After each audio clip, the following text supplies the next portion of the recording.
अगर स्टोरी पसंद आ रही है तो हिंदी स्टोरी चैनल को सब्सक्राइब करें और वीडियो को लाइक करें। एपिसोड 232 पुराने राज। जेनी के कमरे से आ रही लगातार आवाजों ने पाहूजा साहब को मजबूर कर दिया था। वो वहां से हटने की बजाय वहीं खड़े उन आवाजों को और गौर से सुनने लगे थे, लेकिन उन्हें महसूस करके हैरानी हुई जब वो आवाज कुछ और धीमे हो गई। दीवार से लगे पाहूजा साहब को ये तो महसूस हो रहा था कि अंदर कुछ बातें हो रही हैं, लेकिन वो बातें उन्हें समझ में नहीं आ रही थी। थोड़ी देर इसी कोशिश में बीत गई, फिर उन्हें लगा कि इस तरह यहाँ खड़े रहना सही नहीं है, इसीलिए वो तेजी से वापस अपने कमरे की तरफ बढ़ गए। कमरे में पहुंचकर उन्होंने गहरी गहरी सांस ली, खुद को शांत करने की कोशिश करने के लिए। उनका दिमाग लगातार इसी फिक्र में डूबा हुआ था कि आखिर जेनी के कमरे से आ रही वो लड़के की आवाज किसकी थी। क्या मुझे इस बात का जिक्र सुजॉय से करना चाहिए? इसी के बारे में सोचते सोचते न जाने कब उनकी आंख लग गई। अगली सुबह लैला जब सेट पर पहुंची तो वहां सारे क्रू मेंबर्स इकट्ठा हो चुके थे। अभी लैला ने अपने शॉट्स दिए ही थे कि तभी पार्थो ने आकर कहा, अरे आज कुछ शॉट्स तुम्हारे और दिव्या के थे, लेकिन दिव्या का तो कुछ पता ही नहीं है। दिव्या के अभी तक ना पहुंचने की बात सुनकर लैला कुछ परेशान होते हुए बोली, मुझे आजकल अपने को एक्टर की इसी बात से सबसे ज्यादा परेशानी हो रही है। मैं एक साथ 2-3 फिल्में कर रही हूँ और ऐसी हालत में मेरी शूटिंग का स्केड्यूल फॉलो होना बेहद जरूरी है। ऐसे में अगर साथ काम करने वाले लोग इतना डिले करेंगे तो फिर या तो यहाँ शॉर्ट्स छूटेंगे या वहां के। मैंने सबके टाइम को ध्यान में रख के अपनी डेट्स दी थी। ये सुनते ही पार्थो ने कहा, दिव्या जब आ जाए तो ये बात दिव्या को ही कह देना। अभी वो दोनों बातें कर ही रहे थे कि तभी सेट पर शोर सा उठा, अरे दिव्या मैम आ गई, दिव्या मैम। उसे आता हुआ देखकर पार्थो ने सुकून भरी सांस लेते हुए कहा, मैं जाकर बाकी के शॉट्स रेडी करवाता हूँ, तुम दोनों तैयार होकर सेट पर पहुंच जाना। कहकर पार्थो वहां से निकल गया, लेकिन उसके पीछे खड़ी लैला की उलझन और बढ़ने लगी। शूटिंग के बाद दिव्या मेघा के साथ अपनी कार की तरफ बढ़ ही रही थी कि तभी लैला ने उसे कुछ दूर से पुकारते हुए कहा, दिव्या 1 मिनट रुकना, मुझे तुमसे कुछ जरूरी बात करनी है। ये सुनकर दिव्या तेजी से पीछे मुड़ी और फिर लैला की तरफ गौर से देखते हुए कहा, क्या बात है? आज लैला जैसी महान एक्ट्रेस को मेरे जैसी एक्ट्रेस के साथ बात करने का मन है। कहकर उसने धीरे से मेघा को इशारा किया। उसका इशारा पाते ही मेघा वहीं कुछ देर पर ही ठहर गई और फिर दिव्या ने वहीं खड़े खड़े पूछा, तो बताओ लैला, तुम्हें मुझसे क्या बात करनी है? लैला को आसपास कुछ दूरी पर खड़े लोगों की वजह से कुछ झिझक सी हो रही थी, लेकिन उसने इधर उधर नजरें घुमाते हुए बाकी लोगों को इग्नोर किया और फिर बोली, वो दरअसल बात ये थी दिव्या कि मैं एक साथ 2 फिल्मों की शूटिंग कर रही हूँ। अब ऐसे में मेरे साथ टाइम का बहुत बड़ा कंस्ट्रेंट होने वाला है, तो अगर मुझे मेरे को स्टार का सपोर्ट मिले तो फिर मेरे लिए चीजें काफी हद तक आसान हो जाएंगी। और अभी हमारी एक साथ शूटिंग महीनों चलने वाली है। ऐसे में मुझे लगता है कि मुझे तुमसे साफ तौर पर ये बात कर लेनी चाहिए। देखो, अगर तुम शूटिंग के लिए पंक्चुअल रहोगी ना तो हम सभी लोगों के लिए बेहतर होगा। आई होप तुम समझ रही हो कि मैं क्या कह रही हूँ। लेकिन लैला की बात सुनकर दिव्या काफी हद तक भड़क चुकी थी। उसने एकदम से एक सिगरेट सुलगाई और सख्त लहजे में बोली, मुझे ना कभी कभी तुम्हारी बातों पर बहुत हंसी आती है लैला। 4-5 फिल्में कर लेने से कोई बहुत बड़ा स्टार नहीं बन जाता, तो ये एक साथ 2-3 फिल्में करने का रौब किसी और पर झाड़ना। तुमने अब तक जितनी भी फिल्में की है ना, मैं उससे दुगनी तिगुनी फिल्में रिजेक्ट कर चुकी हूँ, और तुम कल की आई हुई हीरोइन मुझे पंक्चुअलिटी का पाठ पढ़ा रही हो। लैला को उससे बात करने से पहले ही पता था कि शायद ही दिव्या उससे सीधे मुंह बात करेगी, और वही हुआ भी। उस पर यहाँ इस तरह पार्किंग एरिया के पास बातें करने से वहाँ मौजूद सारे लोग भी उन दोनों की तरफ देखने लगे। दिव्या का लहजा काफी जलील करने वाला था, लेकिन लैला ने फिर भी शांत लहजे में जवाब दिया, मुझे लगा था कि शायद इतने दिनों बाद हमारे बीच में इतनी बॉन्डिंग तो बनी गई है कि हम एक दूसरे की बातें समझ सकें, लेकिन मुझे अफसोस है कि सिर्फ मेरी गलतफहमी थी और तुम आज भी वही दिव्या हो, और तुम शायद ना कभी बदलने भी नहीं वाली। मैं तुम्हें यहाँ पंक्चुअलिटी का पाठ पढ़ाने नहीं, बल्कि एक को स्टार होने के नाते तुमसे रिक्वेस्ट करने आई थी।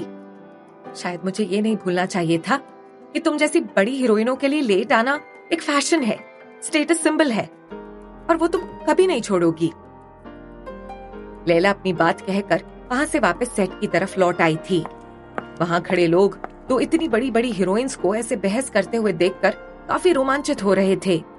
वो लोग दोनों के बारे में तरह तरह की बातें बनाने लगे थे, जबकि लैला किसी की भी परवाह किए बिना सेट पर वापस आ चुकी थी और उसने सीधे पार्थो के पास जाकर कहा, दिव्या जैसी बड़ी हीरोइन के लिए ऑन टाइम होना शायद बहुत मुश्किल बात है पार्थो सर, इसीलिए मैंने सोचा है आप शूटिंग कुछ इस तरह से शेड्यूल कीजिए कि मेरे अकेले के शॉट्स पहले हो जाए और दिव्या वाले शॉट्स मेरे शॉट्स के बाद ही लिए जाए। कल मेरा कुछ फोटो शूट है, तो मैं कल यहाँ से सब कुछ जल्दी निपटा कर जाऊंगी। लैला की बात सुनते हुए पार्थो ने महसूस किया कि वो काफी गुस्से में है, इसीलिए उसने उसको शांत कराते हुए कहा, अरे देखो लैला, मैं बहुत अच्छे से जानता हूँ कि तुम्हारे और दिव्या के बीच में जो इश्यूज हैं वो अचानक से सॉल्व नहीं होने वाले हैं, इसीलिए तुम इस बात के लिए बेफिक्र रहो। शूटिंग बिल्कुल वैसे ही होगी जैसे तुम कहोगी। पार्थो ने अभी ये बात इसलिए भी कही क्योंकि वो नहीं चाहता था कि इन दो हीरोइंस की वजह से उसकी फिल्म डिस्टर्ब हो, और वही हुआ भी। पार्थो की तसल्ली की वजह से लैला को कुछ चैन सा हो गया था। जबकि ये सारी बात वहीं खड़ी मेघा ने सुन ली थी। उसने फौरन कार के पास आकर ये बात दिव्या को बता दी। दिव्या ये सुनते ही एक बार फिर से गुस्से से भर आई थी। उसने खींचते हुए कहा, पूरी दुनिया उस लड़की के तलवे चाटे, मुझे उससे कोई मतलब नहीं, लेकिन जब मैं पार्थो को इस तरह करते हुए देखती हूँ ना, तो मुझे बहुत हैरानी होती है। अब मुझे अच्छी तरह से समझ में आ रहा है कि अगर मुझे लैला को नीचा दिखाना है तो उसके लिए मुझे सिर्फ पार्थो के भरोसे नहीं रहना होगा। मुझे कुछ ना कुछ तो ऐसा करना ही होगा जिसकी वजह से उस लड़की को उसकी औकात याद आ जाए। मेघा ने उसकी हाँ में हाँ मिलाते हुए कहा, बस मैम, इस बार प्लान कुछ ऐसा होना चाहिए कि चोट छोटी मोटी नहीं बल्कि गहरी हो। दिव्या ने सिगरेट के कश लगाते हुए कहा, तुम ठीक कह रही हो मेघा, इस बार प्लान थोड़ा तगड़ा बनाना पड़ेगा। कहती हुई दिव्या अपनी कार में आ बैठी। हॉस्पिटल से वापस आकर जेनी अपने कमरे में ही थी। पिछली रात इस तरह माइकल का आना उसे अब तक डिस्टर्ब किया हुआ था। अगर माइकल इसी तरह से आकर मुझे परेशान करता रहा तो फिर मैं खाक सुजोए से शादी का अपना प्लान पूरा कर पाऊंगी, और जिस तरह से माइकल की आदतें हैं वो मेरे लिए भी काफी मुसीबत खड़ी कर सकता है। मुझे इसका सोल्यूशन अभी ही निकालना पड़ेगा। सोचते हुए उसने यूके के लिए कॉल लगवाया, और फिर कुछ ही देर में वहाँ कॉल लगने के बाद उधर से जेनी की मम्मा मिसेस डिसूजा की आवाज आई। तो जेनी ने तड़प कर कहा, hello mamma, I need your help. Mrs D'Souza ने उसे इस तरह बेचैन देखा तो फिर परेशान होते हुए बोली, व्हाट हैपेंड माय बच्चा? तब जेनी ने कहा, आपको पता है माँ कि मैं यहाँ सुजॉय के लिए कितने एफर्ट्स डाल रही हूँ, लेकिन ये माइकल को पता नहीं कहाँ से यहाँ का एड्रेस मिल गया and he turned up at the Pahuja mention. Michael का जिक्र सुनते ही मिसेस डिसूजा ने कुछ नाराजगी भरे लहजे में कहा, मैंने तुझे कितनी बार कहा था बेटा, माइकल को ज्यादा एंटरटेन मत करो, but you didn't listen, so why are you coming to me now? Jenny को मम्मा से ऐसे दो टूक जवाब की उम्मीद नहीं थी, इसीलिए उसने कुछ मायूस होते हुए कहा, मम्मा मैंने आपसे अपनी प्रॉब्लम शेयर करने के लिए कॉल किया था और आप एक उल्टे मुझे ही बातें सुनाने लगी। मिसेस डिसूजा ने धीरे से कहा, Jenny, you've created so much mess in your life. And you didn't listen to my advice before. Now what else do you want me to say? Jenny ने उनकी किसी भी बात का कोई भी जवाब दिए बगैर फोन रख दिया। अब वो तेजी से सिर्फ और सिर्फ यही सोचे जा रही थी कि आखिर माइकल से पीछा कैसे छुड़ाया जाए। अभी वो सोच ही रही थी कि तभी कमरे का दरवाजा नॉक करते हुए लतिका जी अंदर आ गईं। लेकिन जेनी का उतरा हुआ चेहरा देखकर लतिका जी ने जल्दी से पूछा, अरे जेनी, क्या हुआ? तुम इतनी परेशान क्यों दिख रही हो? तबीयत तो ठीक है ना बेटा? जेनी ने उन्हें आया हुआ देखकर जल्दी से अपने एक्सप्रेशंस चेंज करते हुए कहा, कुछ भी तो नहीं लतिका आंटी, बस थोड़ा एग्जॉस्टेड सा फील कर रही हूँ, शायद इसीलिए चेहरे से दिख रहा होगा। मैं मेड को भेज दूं? थोड़ी मालिश वालिश करवा लो तो बेहतर फील होगा, उन्होंने परेशान होते हुए कहा।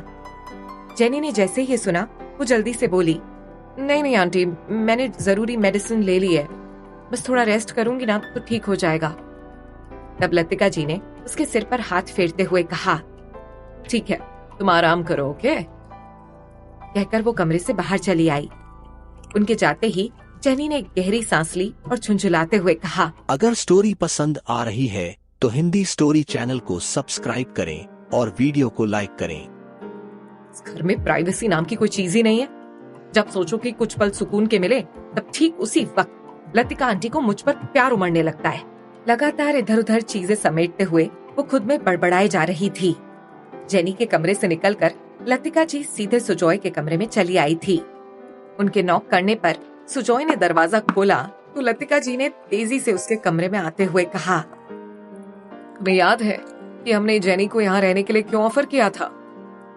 लतिका जी का सवाल सुनकर सुजॉय का मूड पूरी तरह से खराब हो चुका था। उसने धीरे से और उकताए हुए लहजे में कहा, माँ जो बात है वो आप कहिए ना, इस तरह के सवाल जवाब का क्या मतलब है? लतिका जी को उसका ये लहजा बुरा तो बहुत लगा, लेकिन उन्होंने शांत लहजे में कहा, जेनी की तबीयत ठीक नहीं है बेटा। प्रेगनेंसी का ये दौर बेहद नाजुक होता है। फिजिकल चेंजेस होने की वजह से इमोशनल चेंजेस भी फ्रीक्वेंटली होते हैं। ऐसे में दिल चाहता है कि कोई बात करे, कोई साथ रहे, और तुम हो कि पलटकर एक बार भी देखने ही नहीं जाते कि वो किस हाल में है, कैसी है।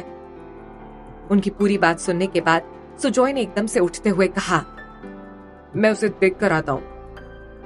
कहकर वो वहां से निकल गया, क्योंकि उसे अच्छे से पता था कि अभी अगर उसने जेनी के पास जाने में देर की तो लतिका जी उसकी अच्छे से क्लास लगा देंगी। इसीलिए वो बगैर किसी बहस के वहां से सीधे जेनी के कमरे की तरफ आ गया। दरवाजे पर पहुंचकर उसने जैसे ही नॉक किया, वैसे ही अंदर जेनी की हड़बड़ाई सी आवाज आई, कौन? सुजॉय ने धीरे से कहा, मैं हूँ जेनी, दरवाजा खोलना जरा। अंदर से हल्की हल्की सी आती हुई आवाज से सुजॉय को ऐसा महसूस हुआ जैसे कि जल्दी जल्दी कुछ चीजें अरेंज की जा रही हों। कुछ देर बाद जेनी ने जब दरवाजा खोला तो उसके चेहरे पर हवाइयां उड़ रही थी। उसके माथे पर उभर आई पसीने की नन्ही नन्ही बूंदें देखकर सुजॉय ने चौंकते हुए पूछा, माँ बता रही थी कि तुम्हारी तबीयत कुछ ठीक नहीं है। तुम्हारा चेहरा वाकई काफी डल लग रहा है। हाँ, वो थोड़ा सिर में दर्द है मेरे, जेनी ने नजरें चुराते हुए जवाब दिया। ओह, कहते हुए सुजॉय ने अंदर आने की कोशिश की, लेकिन जेनी बीच दरवाजे पर कुछ ऐसे खड़ी थी कि सुजॉय अंदर नहीं जा पा रहा था। उसने कुछ झुंझुलाते हुए कहा, अंदर आने दो, मैं बाम लगा देता हूँ। लेकिन जेनी ने टालने की कोशिश करते हुए कहा, नहीं नहीं, मैं ठीक हूँ, मैं थोड़ा सो लूंगी ना तो बेहतर महसूस होगा मुझे। लेकिन जेनी को इस तरह से टालते हुए जब सुजॉय ने देखा तो उसे कुछ जिद सी हो गई थी। उसने लगभग जबरदस्ती अंदर आते हुए कहा, अरे लाओ, बाम किधर है, मैं लगा देता हूँ। कहते हुए वो पास के सिरहाने पर बने हुए ड्रॉर्स को एक एक करके खोलने लगा। जेनी ने एकदम से उसके पीछे आते हुए कहा, अरे मैंने कहा ना कुछ देर में ठीक हो जाएगा। इस बार जेनी के लहजे में कुछ गुस्सा था। सुजॉय ने जैसे ही पलट कर देखा, तभी उसकी नजर बेड के साइड ड्रॉर में रखे एक बैग पर पड़ी। बंद जिप के आखिरी सिरे से कुछ नोट झांकते हुए दिख रहे थे। उसकी नजरों का पीछा करते हुए जेनी भी देख चुकी थी कि सुजॉय ने वो बैग देख लिया है। जेनी का दिल थक से रह गया। आखिर क्या छुपा रही है जेनी? हिंदी स्टोरी चैनल को सब्सक्राइब करें।